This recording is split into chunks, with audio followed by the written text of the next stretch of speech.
조합제TV 시청자 여러분 안녕하십니까. 2019년 6월 8일 오전 8시 50분입니다.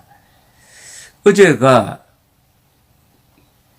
조지 오웰이 쓴 1984라는 불후의 명작이 발간된 지 70주년이 되는 해였습니다. 조지 오웰은 원래 좌파였습니다. 그러다가 스페인 내전에 이 공산당 편에 서서 참전을 해봤는데 이 공산당이 결국은 전체주의와 똑같다. 타도하려고 하는 파쇼나 공산주의자는 결국 같은 전체주의다 하는 각성을 통해서 그 뒤에 이 전체주의를 비판하는 소설 두 편을 썼습니다. 하나가 동물농장, 그리고 1949년 6월에 나온 책이 1984, 1984입니다. 이 책은 오늘날의 북한을 예언하는 일종의 예고판 같은 소설입니다. 전체주의, 특히 공산 전체주의는 어떤 식으로 작동하느냐 하는 원리를 문학적으로 성화시킨 이 명작을 쓴 몇 달 뒤에 조지 오웰은 사망했습니다. 마지막 작품이었습니다. 조지 오웰이 1984에서 그리는 전체주의는 오세아니아라는 국가인데 이 나라에는 빅브라더가 다스리고 텔레스크린이라는 걸 통해서 일종의 CCTV죠. 국민들을 일일이 감시를 하는데 이 전체주의를 유지하는 중요한 방법 하나가 역사 조작입니다. 역사를 조작하는 겁니다. 여기서 유명한 말을 남겼습니다. 조지 오웰은 1 더하기 1이 2라고 말할 수 있는 사회는 망하지 않는다. 그러니까 진실을 지켜주는 사회는 망하지 않는다. 그리고 역사 조작에 대해서 이렇게 이야기를 했습니다. 과거를 지배하는 자가 미래를 지배한다. 그런데 현재를 지배하는 자가 과거를 지배한다. 즉 현재의 권력을 가진 자가 과거 역사를 조작해서 미래로 계속 정권을 유지한다 이거죠. 역사 조작을 정권 유지한 방편으로 서는 자들이 바로 북한에 있습니다. 북한 노동당 정권은 소련군이 북한을 해방한 게 아니라 김일성이가 북한을 해방했다는 황당무계한 거짓말을 워낙 되풀이하니까 북한 주민들이 믿고 6.25가 자기들이 남침한 게 아니고 국군이 북침해서 일어난 것이라 하는 조작을 또 믿게 만들었습니다. 그런데 이 문재인 대통령이 계급투쟁론자로 보이는데 이 세상을 계급투쟁적 시각으로 보는 사람이라서 그런지 역사 조작을 하고 있습니다. 역사 조작의 가장 첫 번째 항목이 대한민국은 건국된 적이 없다는 조작입니다. 1948년 8월 15일에 건국이 되었는데 그걸 건국이 아니라고 악담을 하더니 또 그러면서 올해를 건국 100주년으로 기리겠다고 하더니 올해를 상해 임시정부 100주년으로 기리고 대한민국 건국 100주년으로 기리지 않음으로써 공식적으로 없애버렸습니다. 생일을 없애버린 자입니다. 그러면서 김정은 앞에서는 대한민국 대통령이라고 소개하지 않고 남쪽 대통령이라고 그 평양 주민들 앞에서 연설을 함으로써 남쪽이라는 국호를 하나 새로 만들었습니다. 그리고 지난 6월 6일 현충사 추념사를 하면서는 6.25란 말을 한마디도 하지 않았습니다. 한국전쟁이라고 했어요. 한국전쟁이라면 외국 사람이 6.25를 부를 때 쓰는 말 아닙니까? 남침이란 말을 한 번도 하지 않았습니다. 남침이란 말을. 유엔에 가서는 6.25를 내전이라고 그랬어요. 이게 다 역사 조작입니다. 그리고 6월 6일에서는 역사 조작의 아주 종합판을 보여주었습니다. 뭐라고 했느냐. 임시정부는 1941년 12월 10일 광복군을 앞세워 일제와의 전면전을 선포했습니다. 광복군에는 무정부주의 세력 한국청년전지공작대에 이어 약산 김원봉 선생이 이끌던 조선 의용대가 편입되어 마침내 민족의 독립운동 역량을 집결했습니다. 김원봉 선생이 이게 역사 조작입니다. 김원봉은 6.25 남침의 원흉입니다.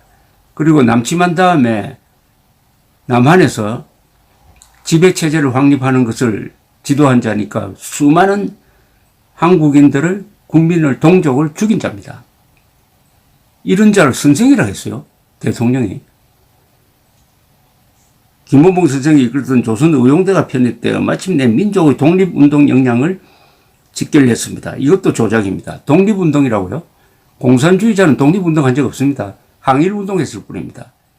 그들이 바라던 것은 나라를 세워가지고 스탈린에게 갖다 바치는 그런 계급 독재 국가를 만들겠다는 것이 자유 대한민국을 만들겠다는 생각은 조금도 없었습니다. 독립운동 한 적이 없습니다. 독립운동은 자유국가를 만드는 거지 노예국가 만드는 게 독립운동입니까? 그 힘으로 1943년 영국군과 함께 인도 버마 전선에서 일본군과 맞서 싸웠고 1945년에는 미국 전략정보국 OSS와 함께 국내 진공작전을 준비하던 중 광복을 맞았습니다. 미군과 협력한 광복군 내에서는 김원봉의 부대는 제외했습니다. 믿을 수 없다고 해가지고. 이범석 장군 같은 아주 자유 의지가 확고한 사람들하고만 손을 잡았으니까 이것 또한 조작입니다. 거짓말입니다. 미국 전략정보국과 함께 국내 진공작전을 준비하는 여기에 김원봉이가 아무 관계가 없다 이겁니다. 김구 선생은 광복군의 국내 진공작전이 이루어지기 전에 일제가 항복한 것을 두고 아쉬워했습니다. 그러나 통합된 광복군 대원들의 불굴의 항쟁의지, 연합군과 함께 기른 군사적 역량은 광복 후 대한민국 국군 창설의 뿌리가 되고 나아가 한미동맹의 토대가 되었습니다. 국군 창설의 뿌리에 김원봉은 아무 관계가 없습니다. 공산당을 국군 창설의 뿌리라고 이야기할 수가 없죠. 이범석 장군 같은 그 계열, 그러니까 자유민주 성향의 광복군이 국군 창설에 참여했고, 그 다음에 일본군 출신, 그리고 만주군 출신, 그리고 순수한 한국군 청년들이 들어와서 국군을 만든 것이지 무슨 공산당과 자꾸 국군의 뿌리를 연결시키는 이것 또한 역사 조작입니다. 한미동맹이 토대가 되었다는 것도 역사 조작에 의한 또 다른 역사 조작이죠. 아니, 한미동맹에 김원봉이라는 공산당이 무슨 관계가 있습니까? 남침전쟁의 원흉이 한미동맹의 토대가 되었다면 이런 망발이 어디 있습니까?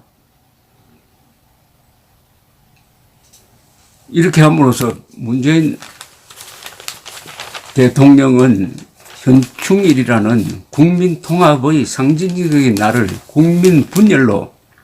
국민분열의 날로 만들고 말았습니다. 더구나 해괴한 것은 이런 문재인 대통령의 헌법 파괴적인 국가 파괴적인 국군의 영혼을 바꿔치기 하려는 이런 행위를 비판하면은 청와대와 여권은 이념을 넘어 통합하자는 취지라고 말합니다. 보수와 진보가 없다는 겁니다. 이념의 시대는 끝났다는 겁니다. 자기들은 극좌 이념으로 똘똘 뭉치면서 다른 사람들이 이념 문제를 제기를 하면은 왜 빨갱이로 모느냐 그러고 왜 색깔론이라고 그러면서 철저하게 그것도 극좌 이념적 정책을 펴고 있습니다. 그것을 감추기 위해서 그런 문제를 제기를 하면은 우리는 진보와 보수가 없다. 색깔론을 왜 제기하느냐, 왜 빨갱이라고 하느냐 이렇게 나옵니다. 김원봉을 공격하면 친일이라고 해요. 아니, 공산당을 공격하면 친일이 되는 겁니까? 친일의 의미를 이렇게 확대시키고 있습니다. 공산당을 공격하면 남침전쟁의 원흉을 공격하면 친일이 되는 나라를 지금 만들겠다는 겁니다. 친일이 되는 나라. 그러니까 차명진 의원은 전 의원이죠. 전 의원은 페이스북에 입 달린 의원 한 명이라도 이렇게 외쳐야 한다. 문재인은 빨갱이. 느낌도 딱 찍었습니다.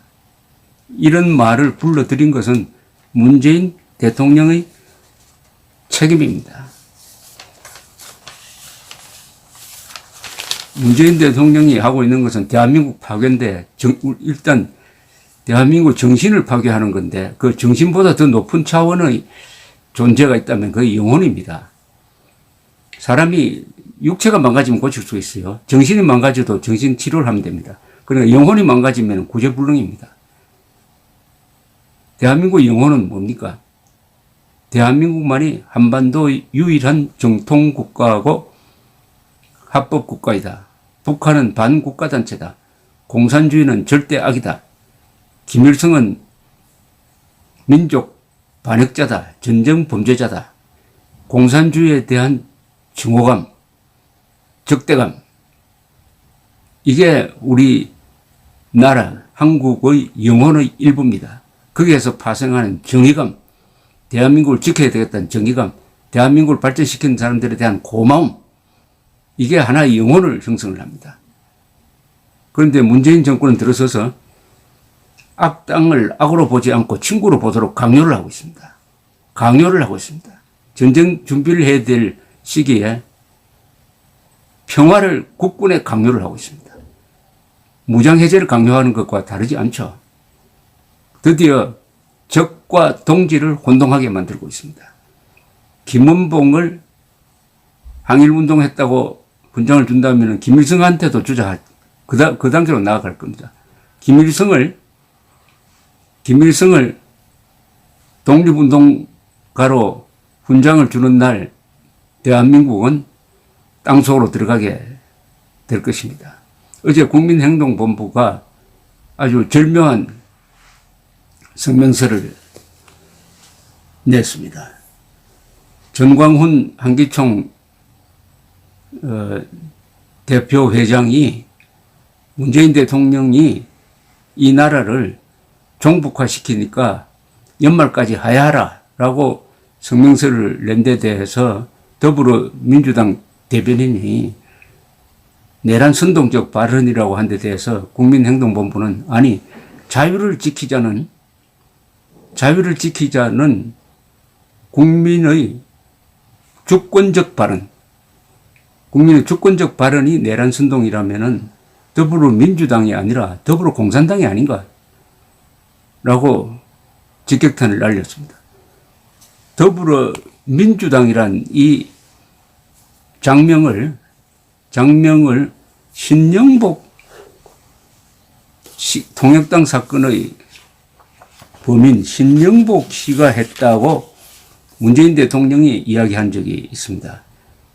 2년 전 2017년 1월 신영복 일주기 추도식에 참석해가지고 신 선생은 더불어민주당의 더불어라는 당명을 주고 가셨다.